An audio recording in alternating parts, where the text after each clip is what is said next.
Programa de producción nacional.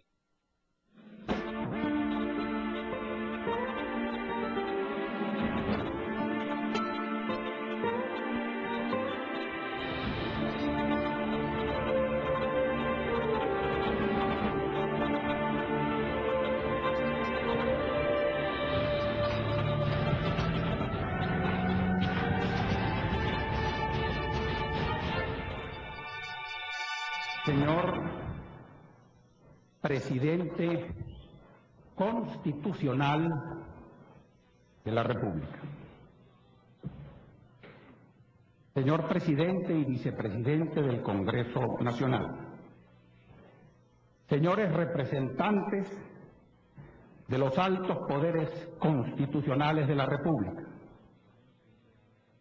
excelentísimo señor nuncio de su santidad, decano del cuerpo diplomático y excelentísimos señores embajadores y honorables encargados de las misiones diplomáticas aquí presentes, señoras y señores,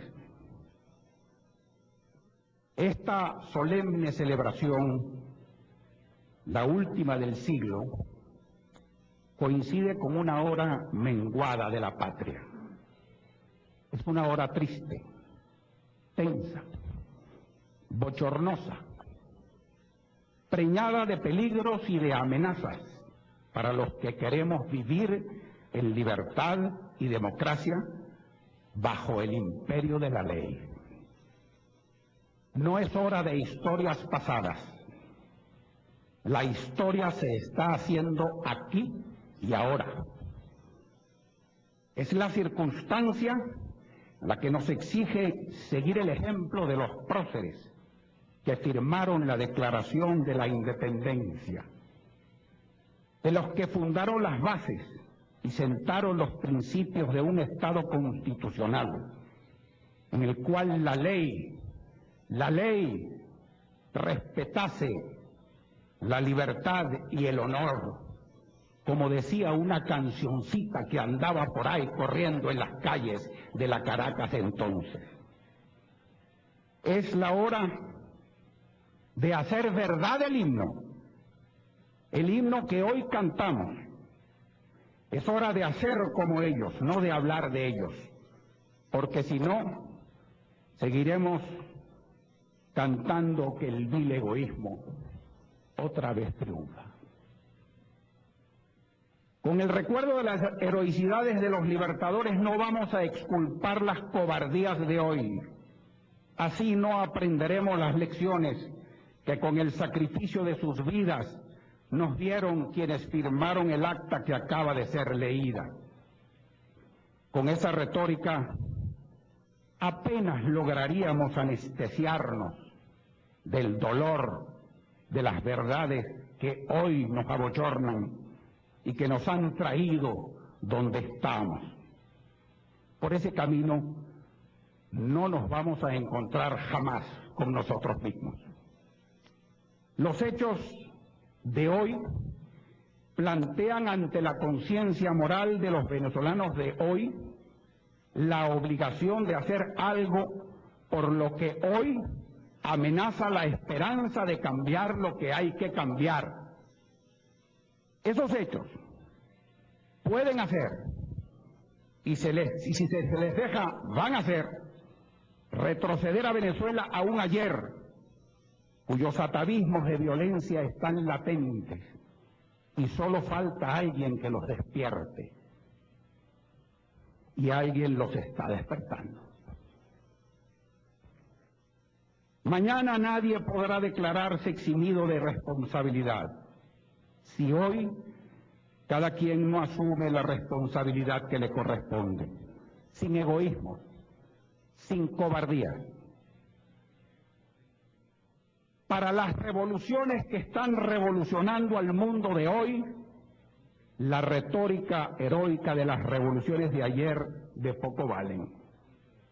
Esa retórica heroica no nos hace más ricos, ni más sabios, ni mejores ciudadanos. No nos consuela de lo que somos con el recuerdo de lo que fuimos. Lo que ellos hicieron ayer no nos exime de lo que nosotros aquí y ahora debemos hacer hoy. La valentía que vale en el mundo del siglo XXI no es la valentía del asaltante temerario, es la valentía del saber, la valentía del trabajo, la valentía del dominio de una tecnología que ha cambiado al mundo en los últimos años más que todos los cambios del milenio que concluye, y que va a cambiar la dinámica política de las sociedades humanas a extremos que la imaginación no alcanza a imaginar. Esa debe ser la valentía de los venezolanos, que tienen que ser valientes en el siglo XXI. Para ellos, para los venezolanos de mañana, los venezolanos de hoy y ahora, que tenemos alguna responsabilidad, debemos tener hoy y ahora el valor y la decisión que se necesita para enfrentarse a la orgía de insensatez demencial que nos empuja hacia atrás, que nos lleva a desandar caminos andados, que nos induce a repetir errores cometidos. Si los venezolanos nos dejamos alucinar por un demagogo dotado del talento de despertar odios y atizar atavismos de violencia, con un discurso embriagador de denuncia de corruptelas presentes y heroicidades pasadas, el año entrante Venezuela no va a entrar al siglo XXI. Se quedará rezagada en lo peor del siglo XX o retornará a lo peor del siglo XIX. El desprecio que el señor presidente manifiesta por una constitución que le otorga legitimidad a su mandato, pero que él sentenció a muerte prematura, no nos aclara los términos de la Constitución de sus verdaderas intenciones, con la cual propone reemplazarla. Por lo pronto, está claro que nadie puede ignorar las repetidas amenazas que el señor presidente ha proferido en contra del Congreso, de la Corte Suprema de Justicia, magistrados, del fiscal y del Contralor de la República, del Consejo Nacional Electoral y de las Fuerzas Armadas. Ni un solo poder constitucional ha sido eximido de sus amenazas, ni uno solo.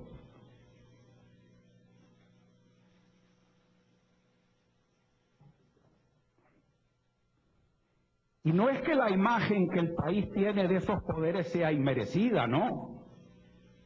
Si hemos llegado a una situación en la cual esas amenazas se profieren sin que el país se ponga de pie para protestarlas, por algo es. Pero estas no son las amenazas de un reformador de algo que se niegue tercamente a ser reformado. No. Son los anuncios de un destructor.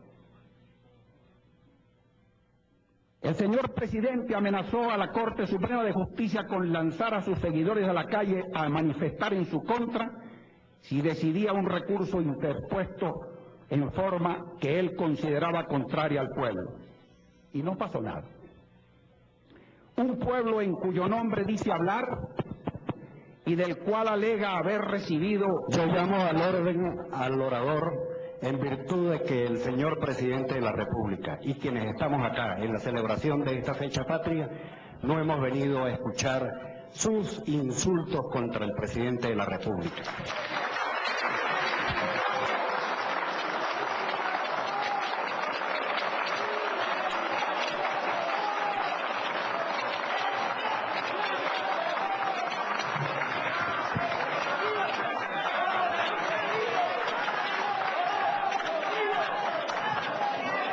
Yo invito al señor presidente de la República, quien ha sido invitado especial a esta sesión solemne del Congreso de la República, a acompañarlo fuera del hemiciclo.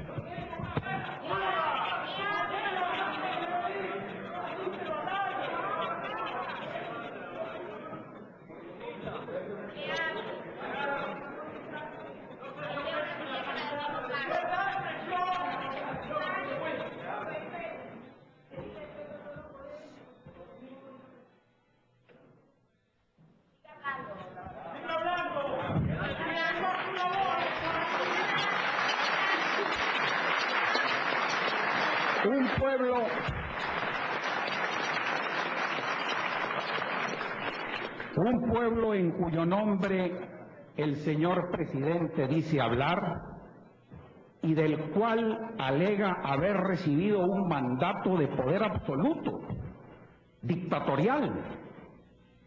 Así lo consignó por escrito en una memorable carta enviada a los magistrados de la Corte Suprema de Justicia. En esa carta, el presidente reclamó para sí la exclusividad en la conducción del Estado. El señor presidente cree sinceramente,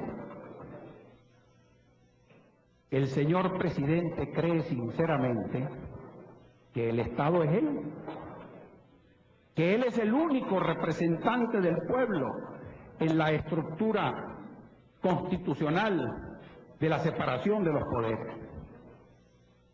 Cuando la Corte Suprema de Justicia decidió en una forma contraria a lo que él esperaba, el presidente acusó a sus magistrados de estar coludidos contra él y en repetidas ocasiones posteriores los acusó de corrupción.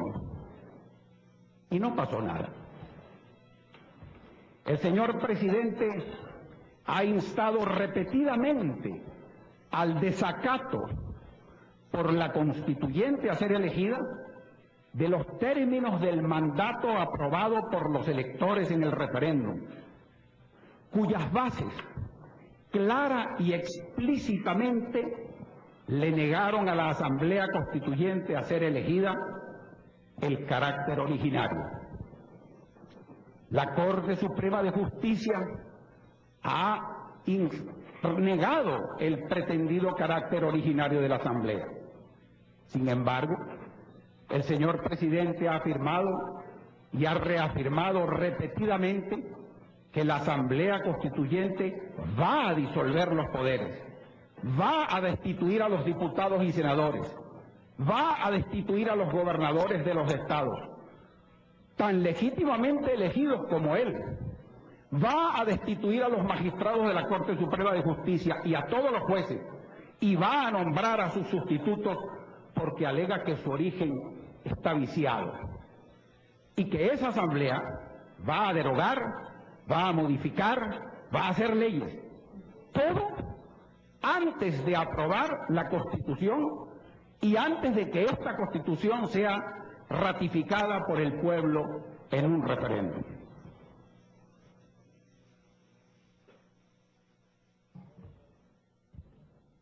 Nunca antes en la historia de Venezuela, salvo por supuesto en los días de Boves y Morales, se había hecho una prédica tan clara y tan abierta en favor del caos y de la anarquía. Nunca. Los más radicales revolucionarios han predicado un orden nuevo, pero orden. Nadie ha predicado el desorden, la incertidumbre y la arbitrariedad como ideales para construir una nueva república. El presidente pretende equiparar la elección de la constituyente como un hecho revolucionario, creador de un gobierno de facto. Nuevamente llamo el orador a orden y deploro profundamente que el Senado y el Congreso de la República de Venezuela, en la celebración de una fecha patria de la magnitud del 5 de julio, haya sido utilizada por usted, Jorge Olavarría, por este acto bochornoso que usted nos está haciendo presentar ante la opinión pública y ante el cuerpo acreditado de los señores embajadores. Señor presidente del Congreso, yo estoy haciendo historia. Yo no he inventado una palabra de lo que he dicho.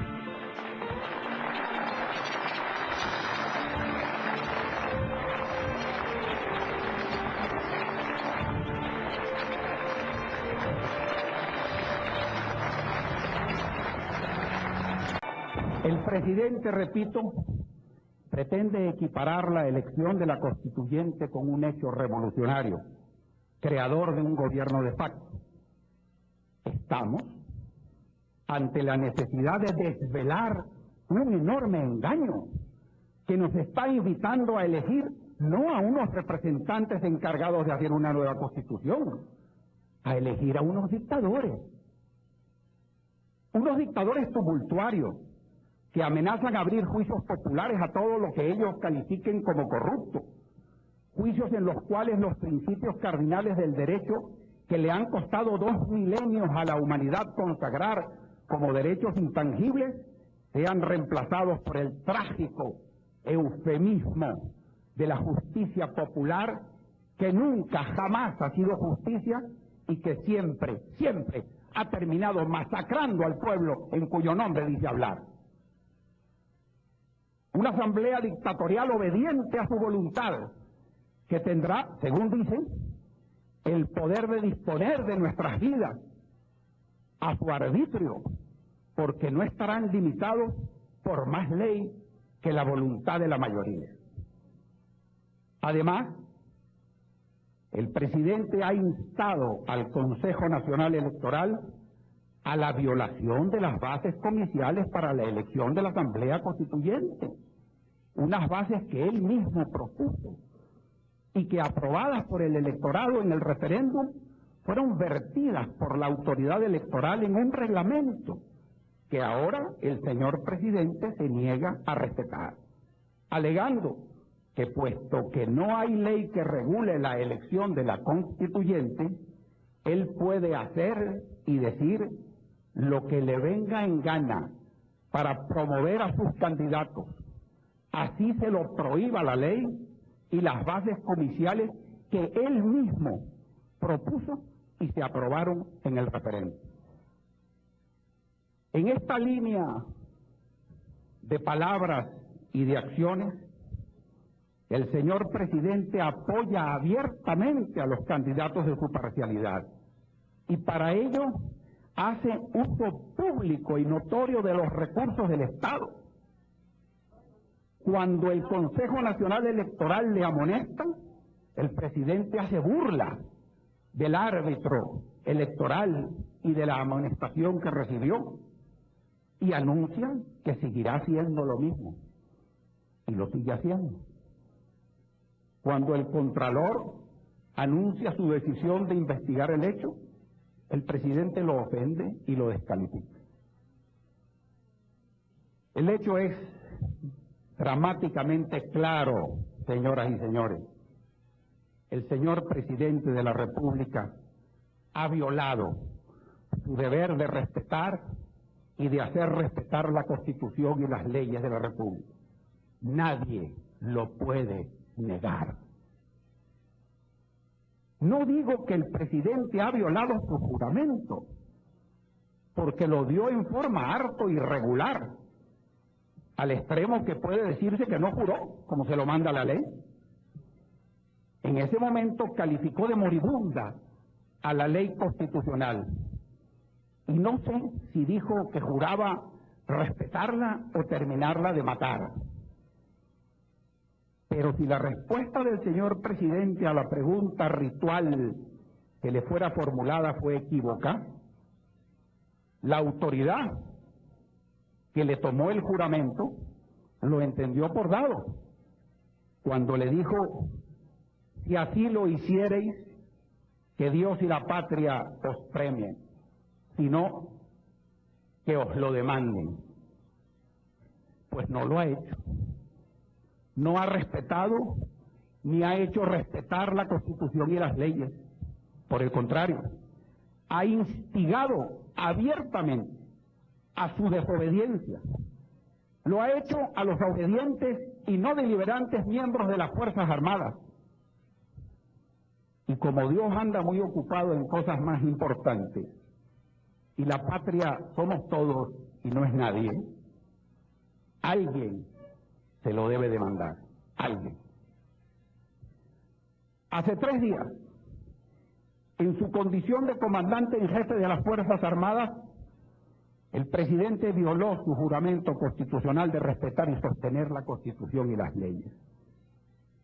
Cuando promovió a 33 oficiales de las Fuerzas Armadas, cuyo ascenso había sido expresamente negado por el Senado de la República en legítimo ejercicio de su atribución establecida en el ordinal quinto del artículo 150 de la Constitución. Además de esto, que es obvio, y que debe producir acciones inmediatas por parte de quienes están obligados a tomarla,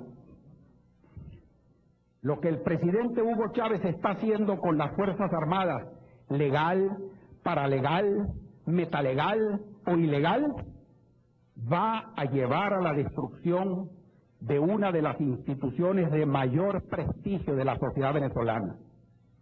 Una institución cuyo nivel de profesionalismo había costado muchos años y muchos esfuerzos llegar a este lugar en donde estaba. La atribución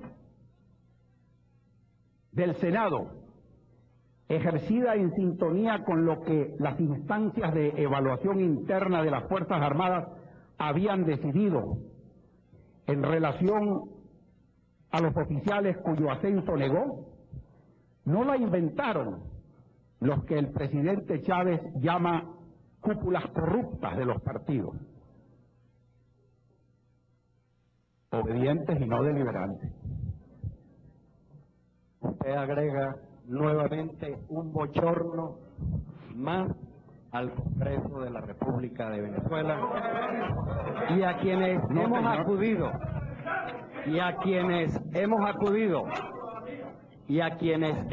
acudido a este salón en el día de más alta significación de la patria. Pero los responsables directos de este bochorno, ustedes saben perfectamente bien quiénes son. Los que han propuesto a este señor para que venga en el día de hoy a ensuciar, a enlodar una vez más el Congreso de la República de Venezuela. Prosiga, señor Olavarría. Señor presidente, déjeme ilustrarlo, que el primero que propuso y lo introdujo en la Constitución que presentó al Congreso de Angostura la facultad del Senado de autorizar los ascensos fue Simón Bolívar.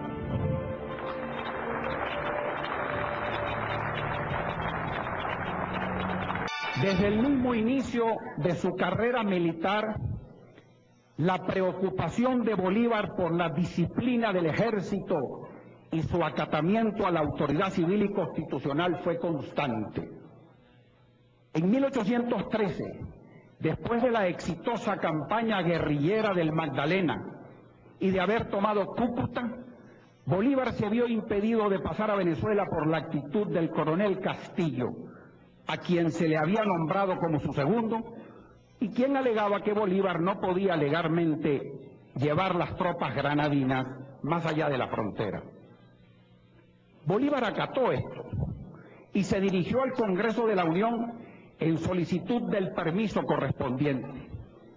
Pero como se hizo evidente que la actitud de Castillo era obstruccionista y no legalista, Bolívar le escribió al presidente de la Unión: más que un raciocinio táctico o estratégico o político de la campaña que pensaba iniciar en Venezuela, le formula una declaración de principio extremadamente importante. Le dice: no hay Estado beligerante sin ejército y no hay ejército sin disciplina. Este primer incidente de la carrera de Bolívar, de la carrera militar, revela la constante de una firme convicción en la disciplina del ejército como condición de su misma existencia y de su adhesión al poder civil como requisito de su carácter republicano y constitucional, que era la razón por la cual había ejército y se luchaba. La disciplina del poder militar y su razón de ser como brazo armado de una república constitucional por la cual se luchaba fueron los dos pilares del pensamiento de Bolívar en materia militar y la constante de su vida.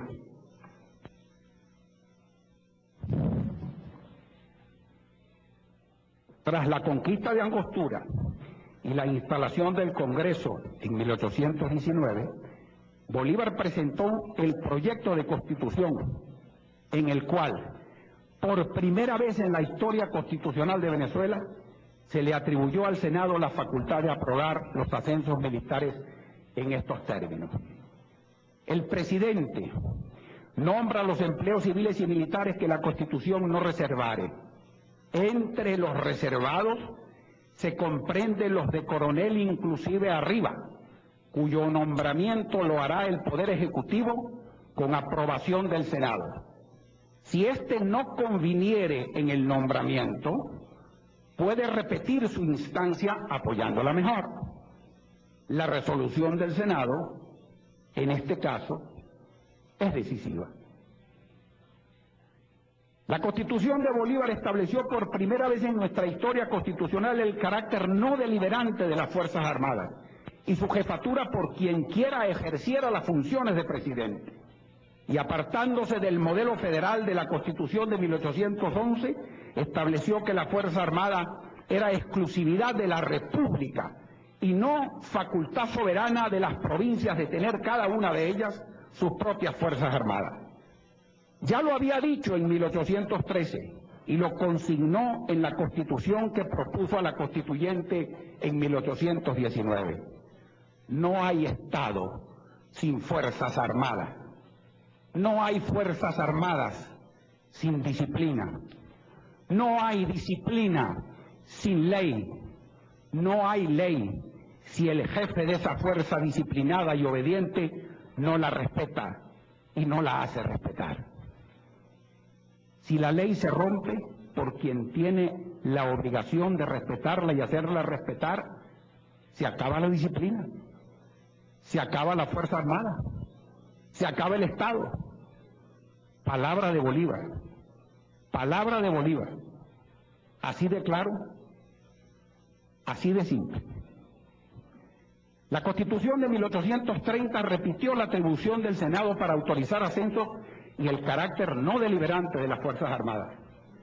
Pero la Federal de 1864 omitió esa atribución, la atribución del Senado, y consagró la facultad de los estados de tener sus propias Fuerzas Armadas, al extremo que la Fuerza Armada Nacional tenía que pedir permiso para pasar por el territorio de los estados de la Unión. Esa fue una de las causas que llevaron al enguerrillamiento crónico que le siguió hasta que en 1908 Gómez tomó el poder y empezó a desmontar la disgregación implícita en el modelo federal y acabó con los caudillos.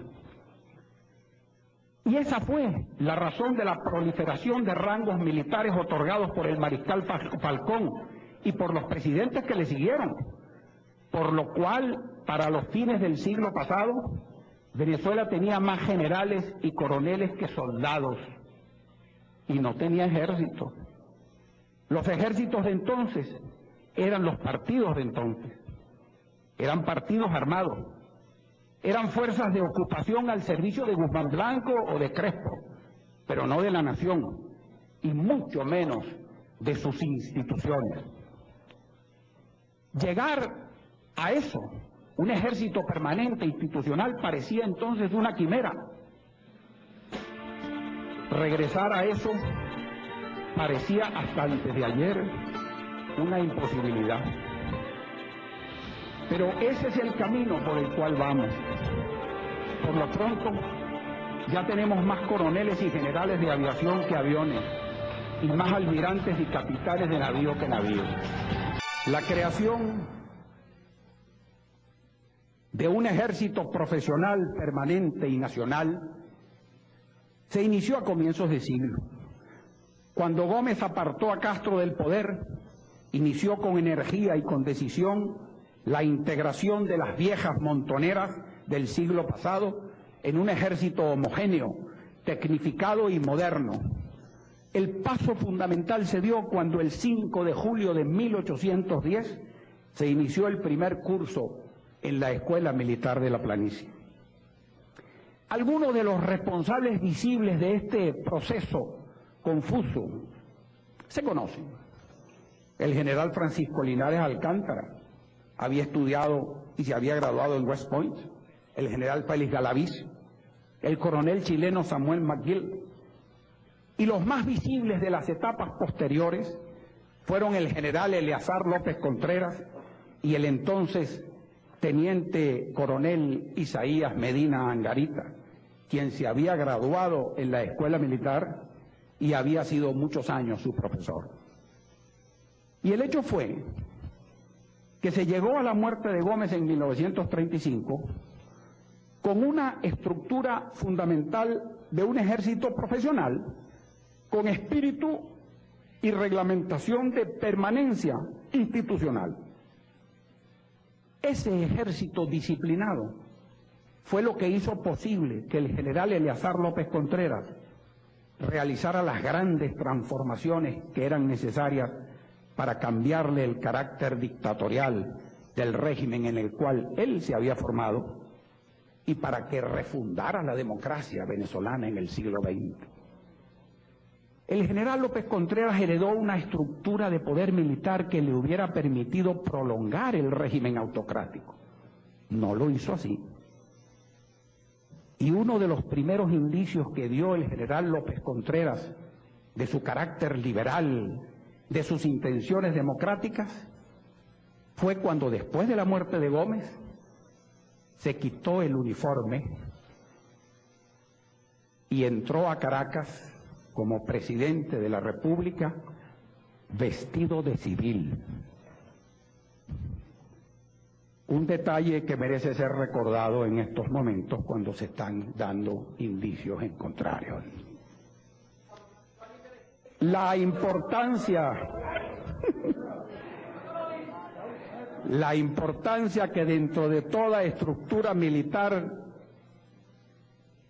La importancia que dentro de toda estructura militar, tienen procedimientos institucionalizados de ascenso que alejen lo más posible la discrecionalidad en la calificación de los méritos. Repito, la importancia que dentro de toda estructura militar tienen los procedimientos institucionalizados de ascenso que alejen lo más posible la discrecionalidad en la calificación de los méritos, se pone de manifiesto con un incidente, un detalle interesante. Ese detalle es que una de las principales razones que alegaron los oficiales que formaban la Unión Militar Patriótica, la logia que conspiraba para derrocar a Medina, para conspirar y para derrocar a Medina, era que el general Medina se había negado a retirar del ejército a los viejos generales Prato, Ardila y Matute, que los oficiales de escuela llamaban chopo de piedra, y cuya prolongada permanencia ellos, los oficiales jóvenes, veían como bloqueando su carrera. La Constitución de 1947 fue la primera que consignó lo que puede llamarse la doctrina militar del Estado democrático. Esa doctrina, paradójicamente, fue inspirada y colocada en esa Constitución por los oficiales que derrocaron a Medina Angarita, pero lo hicieron por especialísima influencia de la mentalidad y de la manera de pensar del entonces ministro de la Defensa, teniente coronel Carlos Delgado Salvó, quien en 1946 expresó públicamente su convicción de que las Fuerzas Armadas venezolanas debían ser obedientes, no deliberantes, apolíticas, institucionales y profesionales. Esos principios se consagraron en el capítulo 3 del título 4 de esa Constitución, que estableció que las Fuerzas Armadas eran, cito, apolítica, esencialmente profesional, obediente y no deliberante, organizada para garantizar la defensa nacional, mantener la estabilidad interna y respaldar el cumplimiento de la Constitución y de las leyes.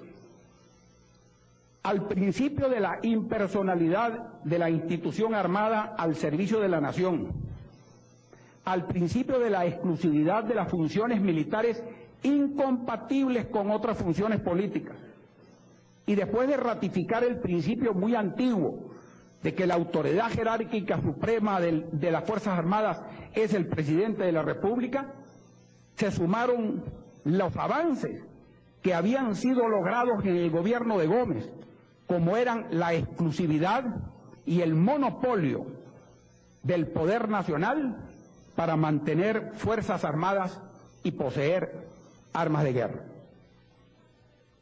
El apoliticismo de las Fuerzas Armadas quedó sentado claramente en el artículo 99 de esa Constitución, y los mecanismos institucionales y legales y no discrecionales de ascenso recibieron jerarquía constitucional al establecerse en el artículo 101 que los grados militares solo podrán obtenerse conforme a la ley, ratificando el principio bolivariano de la atribución al Senado de autorizar los ascensos. La doctrina militar del Estado democrático quedó muy bien consignada en la Constitución de 1961. En su artículo 132, que establece con admirable elocuencia que las Fuerzas Armadas forman una institución apolítica, obediente y no deliberante, organizada por el Estado para asegurar la defensa nacional, la estabilidad de las instituciones democráticas y el respeto a la Constitución y las leyes, estableciendo que el acatamiento de las Fuerzas Armadas a la ley, está por encima de cualquier otra obligación, reafirmando que están al servicio de la República y en ningún caso al de una persona o parcialidad política. Personalmente yo pienso que el carácter no deliberante de las Fuerzas Armadas es indispensable para el mantenimiento de su disciplina, y esa disciplina es indispensable para la estabilidad de cualquier orden de gobierno, democrático o no. Pero aunque no pensara así, el hecho es que hoy la Constitución y la ley orgánica de las Fuerzas Armadas vigentes así lo mandan. Las Fuerzas Armadas no son deliberantes. El mero anuncio del presidente Chávez de convocar a una asamblea militar para que los militares le hablen al país es otra violación a la ley y a la Constitución. El artículo 192 de la Constitución establece: el presidente de la República es responsable de sus actos de conformidad con esta Constitución y estas leyes. El artículo 121 de la Constitución advierte que el ejercicio del poder por el presidente de la República acarrea responsabilidad individual por abuso de poder o por violación de la ley. El artículo 46 de la Constitución establece que si el presidente de la República ordena o ejecuta un acto que viole o menoscabe los derechos garantizados por la Constitución, incurre en responsabilidad penal, civil y administrativa, según los casos. La responsabilidad penal del presidente de la República no es inmune a las consecuencias de la comisión del delito de abuso de autoridad por actos arbitrarios y del delito de incitación a la desobediencia de las leyes. La Corte Suprema de Justicia, en pleno, tiene competencia para declarar si hay o no méritos para el enjuiciamiento del presidente de la República. La ley establece que la acusación del presidente de la República ante la Corte Suprema de Justicia es derecho de cualquier ciudadano. El Ministerio Público también tiene esta facultad, según lo establece el artículo 220, ordinal quinto de la Constitución. A la acusación deberán acompañarse los documentos, testimonios, informaciones de nudo hecho u otros medios de prueba que acrediten los hechos sobre los cuales ha de versar el juicio. Recibida la acusación, la Corte Suprema de Justicia debe decidir si hay o no méritos para proseguir el enjuiciamiento dentro de las 10 audiencias siguientes a su presentación. Si la Corte decide que hay méritos, lo debe participar inmediatamente a la Cámara del Senado o a la comisión delegada. El Senado está facultado para autorizar, por el voto de la mayoría de sus miembros, el enjuiciamiento del presidente de la República. Hecho esto, el presidente quedará suspendido en el ejercicio de sus funciones, tal como lo establece la Constitución, que está viva y está vigente.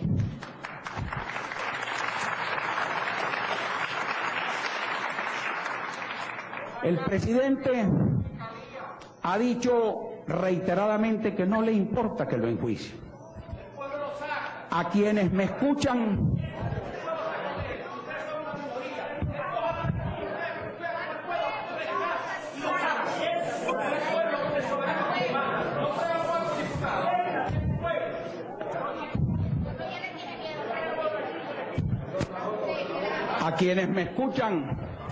y a quienes no me quieren escuchar,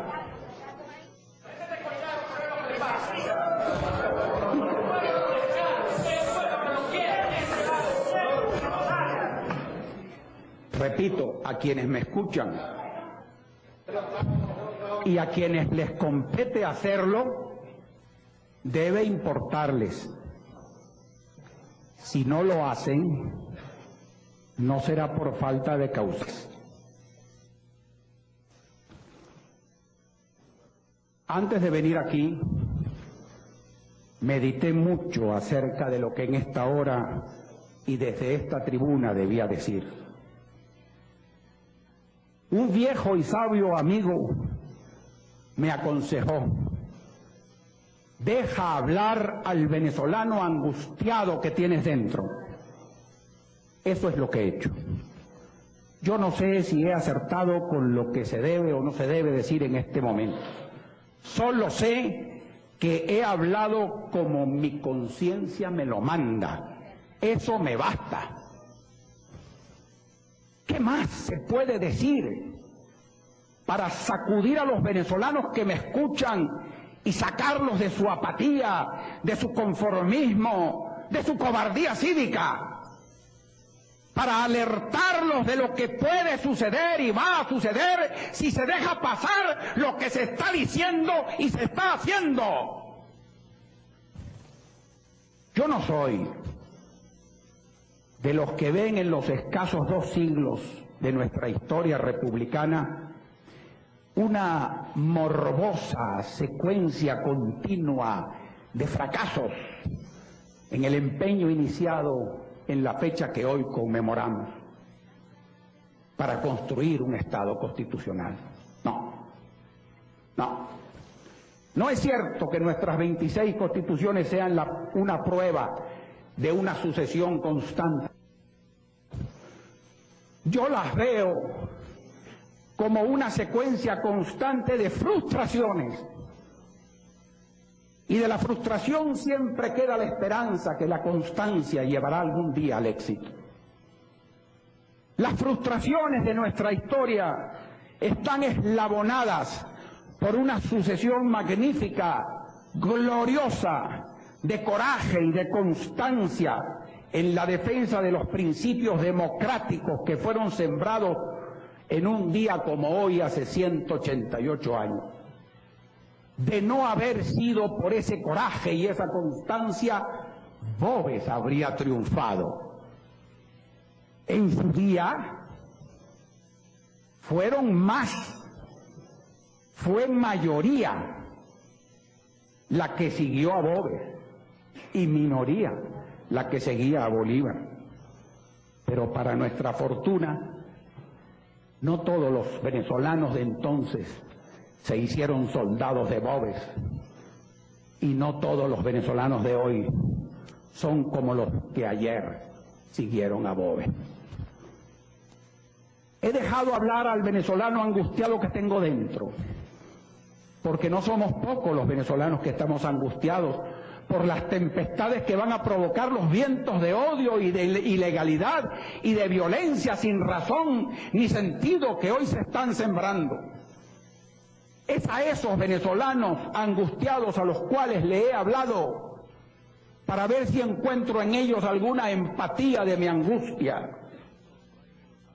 Pero no es por ellos ni para ellos que he hablado. He hablado por mis hijos, por mis nietos, por los hijos y los nietos de todos los que tienen hijos y nietos. Por ellos he hablado. Ellos son los que van a vivir en la Venezuela del próximo siglo. Ellos son los que van a tener que pagar y que cargar lo que hoy hagamos o dejemos de hacer para detener o para dejar pasar lo que tanto daño amenaza. Mañana, mis hijos y mis nietos no me podrán reclamar el no haber dicho lo que debía decir cuando pude y debí decirlo. Ya lo dije, yo cumplí, ahora les toca a ustedes.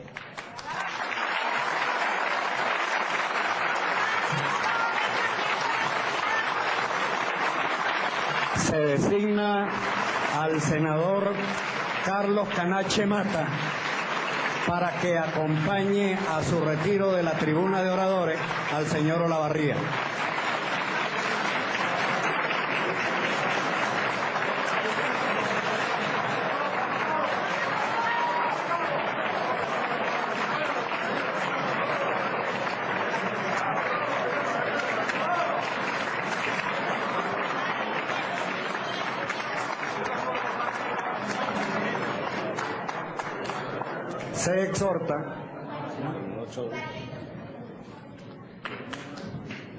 Se exhorta a la comisión anteriormente designada a acompañar al ciudadano presidente de la República, Hugo Rafael Chávez Frías, a su retiro del hemiciclo.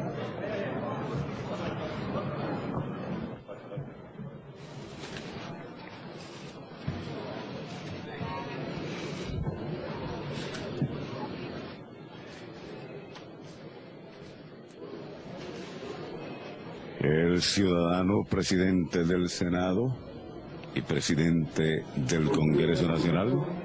De esta sesión se cierra la reunión.